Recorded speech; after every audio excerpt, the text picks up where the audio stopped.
મારે ક્ષત્રિય સમાજના આગેવાનોને સમસ્ત રાજ્યના આ સભાના માધ્યમથી એક વિનંતી કરવી છે કે ભૂલ કરી હતી મેં કરી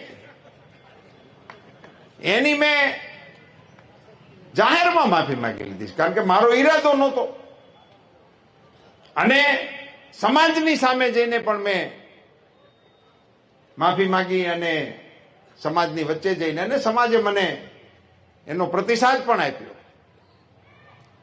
પણ મોદી સાહેબની સામે શા માટે? ક્ષત્રિય સમાજને મારે કહેવું છે કે તમે તમારા યોગદાનને યાદ કરો. આ રાષ્ટ્રના ઘડતરની અંદર તમારું કેવડું મોટું યોગદાન છે. પાર્ટીના વિકાસની અંદર તમારું કેવડું મોટું યોગદાન છે.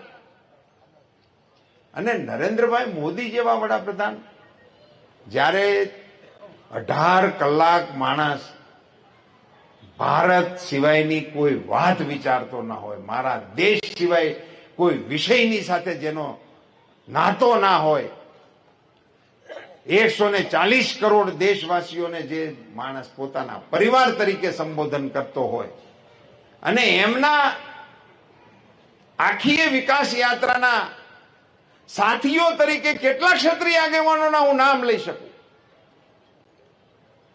એ ક્ષત્રિય સમાજો મારા કારણે હું સ્વીકારવા તૈયાર છું. ચલો આપને એમ લાગતું હોય કે મારી ભૂલ છે, મેં તો સ્વીકારી છે, પણ મોદી સાહેબની સામે ક્ષત્રિય સમાજને ઉભો કરી દેવો એ મને એવું લાગે છે કે યોગ્ય મને નથી લાગતું. નરેન્દ્રભાઈ મોદી આજે વિશ્વના નેતા છે, આપણા દેશના નેતા છે. હું ક્ષત્રિય સમાજના અગ્રણીઓને વિનંતી કરવાના મતનો છું કે આપ સૌ મોદી સાહેબની સામેના આ આક્રોશને એમાંથી આપ પુનર્વિચાર કરો.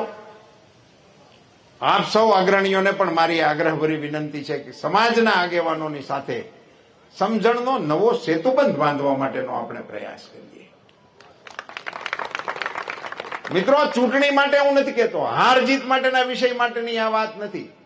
સમાજ જીવનના આપણા તાણાવાણાને સ્પર્શતો વિષય છે, એને રાજકારણથી દૂર રાખવા માટેની કોશિશ ક્ષત્રિય સમાજ અવશ્ય કરશે એવી વિનંતી સાથે હું આ સભામાં આપ સૌને પ્રચંડ મતદાન કરવા માટે 7મી તારીખે 10 વાગ્યા પહેલા મતદાન પૂરું થઈ જાય એ પ્રકારે સૌ કાર્યકર્તા કામે લાગો એવી વિનંતી કરીને વિરમું છું.